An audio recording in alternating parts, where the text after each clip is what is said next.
But these families, they were looking at something really basic. The kids I was mentoring, there was abuse at home. They were not safe at home. They had never seen someone doing something for them for the sake of love. So I had someone who asked me, are you nice to me because you have daughters and you know how it is for the daughters?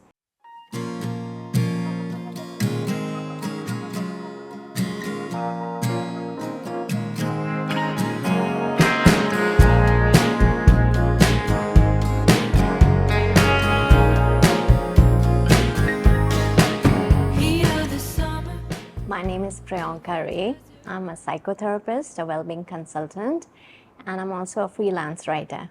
I'm originally from India. That's where I grew up. And then I moved to Switzerland and Hong Kong, and then I came to Singapore, where I have been for the last 25 years. My childhood was in India, but I moved from one town to another city, and then move to different countries. I guess when you move, whether it's a country or whether you move from one city to another, the change is similar, because you have to leave what you were very comfortable with, and you have to find a way into some other group or culture. So it's like learning what works and fitting in. So yeah, it has been a journey of learning and finding friends who are different in each place, but in also growing along the way. That's the long journey, because when I was growing up, or even in my youth, I had no idea that there is something like this at all. Of course, I knew there's a counselor, but I had never met one. I'd never seen one, and I didn't know a single soul who had gone to one. So this was a completely alien field to me. I didn't want to be in it, and I had no idea that I would be in it. What happened was kind of, I call it like the career chose me and I didn't choose it, because I started out in communication and advertising and PR. When the kids came along, I thought the hours are too long, I can't manage. So I thought something similar would be to train in speech art communication or creative communication for the kids. So I went into drama as a tool, I went into design thinking, and I was also writing and freelancing projects in communication. While I was doing that, there were instances where there were kids and parents who started saying things which should only be discussed in therapy.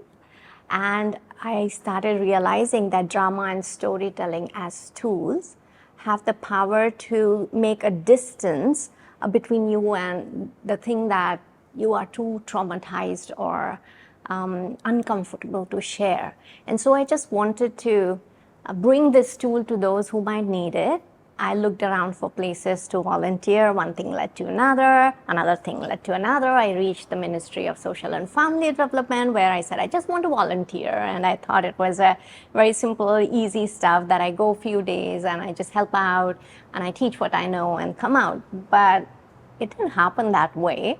And they put me through 3 different interviews, which I was very surprised with. And then I asked them, I think you're mistaken. I'm just a volunteer. I'm not coming in for a job.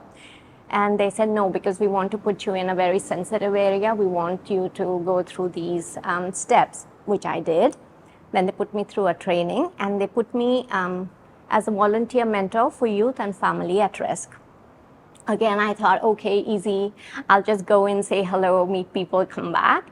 Again, it didn't happen that way, because just 2 years into this, I came across the child that I was mentoring, and she had attempted suicide. And that's when I realized this is something that requires a lot more of me and a lot more resources. And I also needed to learn how to handle myself in such situation, which is something that as a volunteer you do not know. So I went back to school while doing my other job. This was just, the thing that would help me to do my volunteering. So I went back to school and I did the whole undergrad again, because I had no knowledge of psychology and no inkling what it was about. So I did 3 years there. Then I said, okay, I know something. But as I went more and more into the field, I realized I need to know more. And people started coming to me for mentoring and counseling on the side, which I was very surprised with. And I said, no, I must know more. So I went back and I came to this place as well, School of Positive Psychology. The reason I came here is also because when I was doing my undergrad, I had this great fortune of getting to know positive psychology, and I realized that all the while we thought anything to do with psychology is sad, crazy, chaotic, but I realized, oh, there's this brighter, sunshiny side where you can take the person from somewhere negative to absolute thriving. And that's how I came into this career. As I say, I didn't choose it, it chose me. And now I'm completely, totally submerged and immersed in it. I think motherhood changes a lot of things in subtle ways and not so subtle ways. Everyone can see the not so subtle ways, the timing change, the sleepless night, or, the kind of extra things that you're adding on to your otherwise already busy day. But the subtle ways is the way you see yourself and how you put yourself behind and put the kid first. And that change was the biggest change in me because it just changed the identity of how I see myself. I wouldn't say like change, it kind of expanded it. And I didn't understand at that time. So it was a struggle and a conflict of who I am and who I was. And am I able to integrate these two identities? And at least in my time, and that's really long ago, people didn't talk about all these things. There wasn't an awareness. People would just say, oh, I'm so busy and, I have a kid and this, what a, difficult life or stressful life. But no one spoke about the changes that you feel inside you, the awareness of a different person and how the world sees you and how you see yourself in the mirror. So when that changed, I think I struggled a bit. In fact, I went through a phase of a quite dark phase, trying to figure this out all by myself. And as I moved on and I realized how to tackle this, I realized that it's not about this or that. It's about the duality of it, of putting both together. And of the fact that I was looking for another training and a job that was not really what I had trained in felt like a compromise at that time. And it could have built into resentment. And even if it does, what I would like to tell people going through that, it is okay to feel everything that you're feeling. One hassle for me was like, how can I feel this? Like judging myself and having the guilt of, no, I'm a mother and so I should be completely enamored with my kid and everything that goes with it. But I see a lot of other people going through what I have gone through. So the transition, and I didn't realize how much of a transition internally also it was a difficult time. It was slightly easier when the second kid came along, but it still was there, which is surprising. I thought, oh, I've gone through it once, and so I've gone through it again. And strangely, I had the same transition 2 times when both my kids left home for university. I thought, oh, empty nester, first one is gone. I know what to do for the next one, but it didn't happen that way. I had totally different experience the second time. So I think the learning from this is just because you've seen one experience once and something else looks similar to it or deemed similar, it doesn't have to be the same. Like, you don't fall in love exactly the same way next time. You don't go through hardship exactly the same way next time. Similarly, you don't go through life's transitions similarly the next time. So my career changes were all completely different, and I changed with each transition, with each venturing into a new phase. No, the society does not treat men and women similarly, especially girls and boys. They grow up with very different conditioning. Even if we say things are changing, and they have changed, the expectations and the role set out and cut out by society is different. And so when I see boys and girls, especially when they go through a difficult time or a crisis, their reactions are very different. So the crisis may be similar, what they might be feeling might be absolutely similar. So there is no difference maybe in the emotion, but the expression would be different, and how they internalize it would be different. So what I struggle here, and I know this is the Asian context, and that's where I see most people in, what I see here is that the girls are also struggling with my identity in the non-feminine side. Like, I am not able to express things which are not considered feminine enough to express. And similarly, the boys are struggling with talking about emotions. And it's very surprising that men don't talk about emotions here, not too much. But when they find a place to talk, then they are themselves very surprised. Like, I can see it in them, like, oh, I could and I can say these things. Oh, these things are inside me and I'm able to talk about them. So there is a surprise element, and then there is a bit of shame. How can I talk about all these? So it's a complete range of emotion that I see. Having said that, when I see youth now, I see a lot of equalizer in how they talk or what they say or how they view each other. So not as much difference in the girls and boys, but a lot of difference in men and women, adults, the way they talk about things, the way they talk about childhood, the way they talk about their role and identity and what they must and should do are very gender defined. And so they think, they may not feel differently, but they think they need to express it differently and slide into the roles that the society has already kind of figured out for them. They don't have a say in that. So it's like a feeling of being helpless. No, I have not been, or rather, I have not felt. Even if I had, I didn't realize it, perhaps, or I saw it in a way which I thought makes sense because I have this strength, and so I was assigned something because of that strength, or maybe someone else had a better way of doing that, so they were assigned. So it's how I perceived it. And I was told once that, oh, you didn't get that because of this guy got it. But then that perception again, like for me, I thought, no, he deserved because he was able to do that better. So personally, not in the last many years. While growing up, though, I grew up in a small town, and the gender roles were extremely well defined. What you wear, what you say, how you perceive, how you show up, how you talk. At that time, it was very necessary to fit into that gendered role. So I wouldn't say discrimination, but there's definitely a huge difference. Because of safety, girls couldn't go out, couldn't stay out late, couldn't do so many more things what the boys could do. I couldn't be seen talking to a boy outside. So there were a lot of those nuances that if you were seen doing that, then there would be some whispers, some rumors, some gossip going on.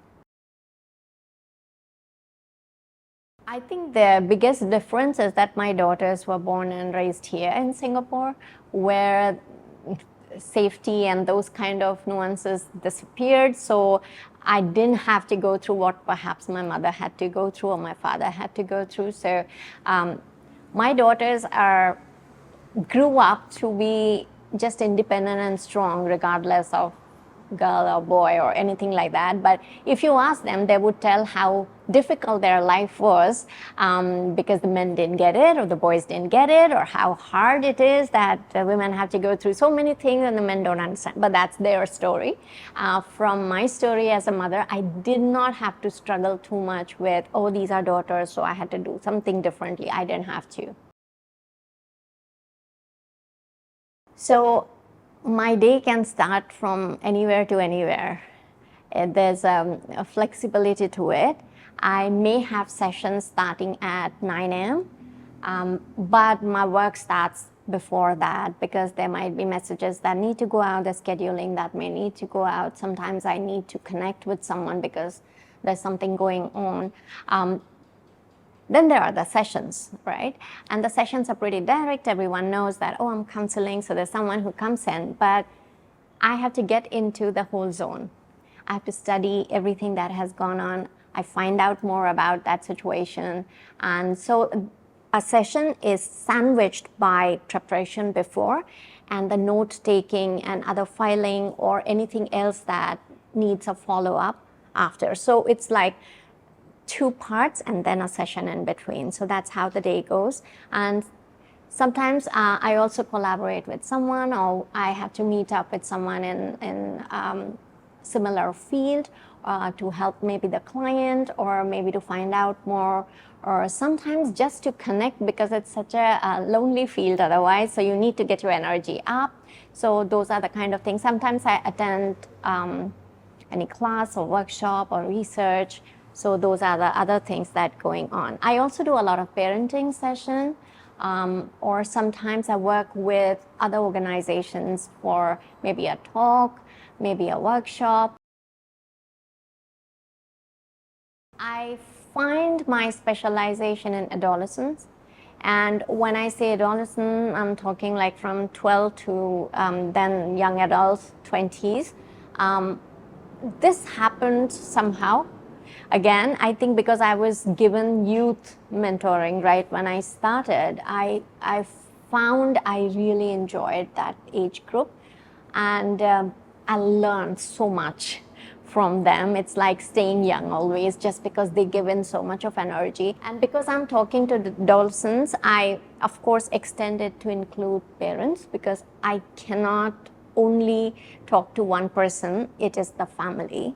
So I then talk to the family, and sometimes it also involves a bigger ecosystem, the school maybe, or maybe someone else who's directly involved. So my whole aim is to address the ecosystem and not just the person. So the whole well-being of the unit as well as community sometimes. I think the advice that I would give is the advice I gave myself, and it's not a therapist advice, it's an advice of just a normal person, is not to get conflicted between this and that, but to just expand to include both.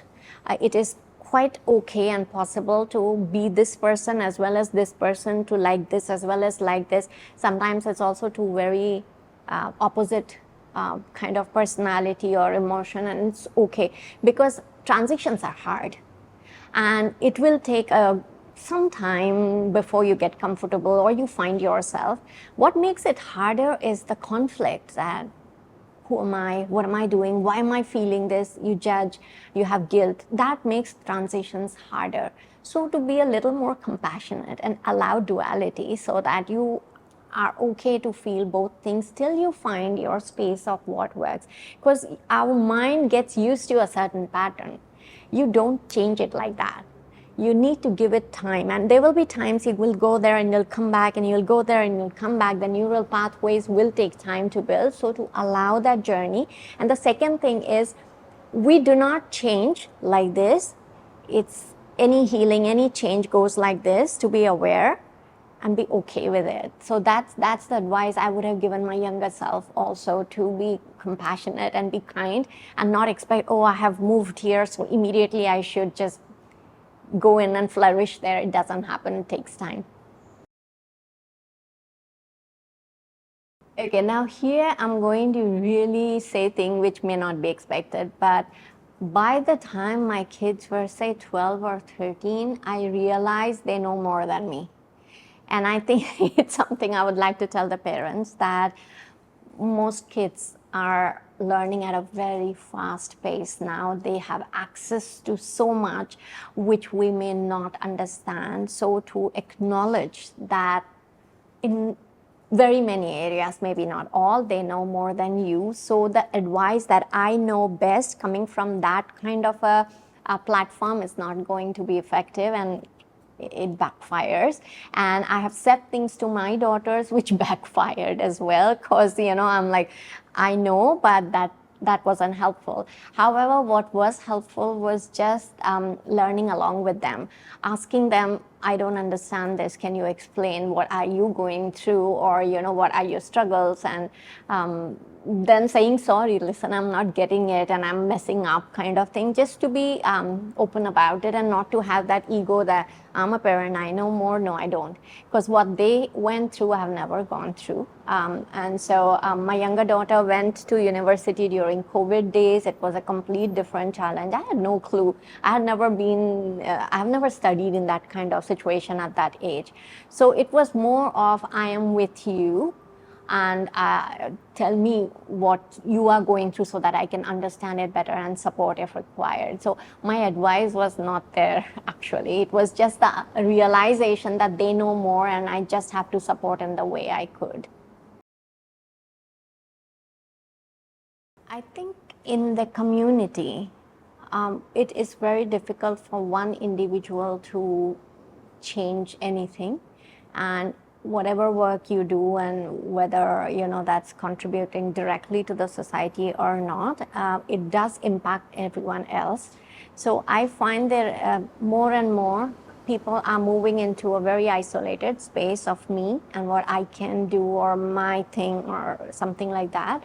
But what would be really nice is if there was the whole idea of one person impacting everyone through what they're doing, how they think, how they bring themselves out to the society. And that affects our lives, that affects the way society thinks about things, that affect people, that affect parenting, that affects everything. And I'll give you a simple example of body image that most youngsters are struggling with, especially boys. Although we think girls are, but almost every boy that I have spoken to is struggling, and almost every girl, regardless of what other things are going on with their life. And it's just an example of how the society can shape that and what they consider the ideal or not ideal. So the thing that I'm trying to say is, as women, especially as people who nurture other human beings and make a difference in the society in that way, the next generation comes out, it becomes more of a responsibility for us to realize that if we have to make a change, we have to do it together, because one person impacts the other without realizing.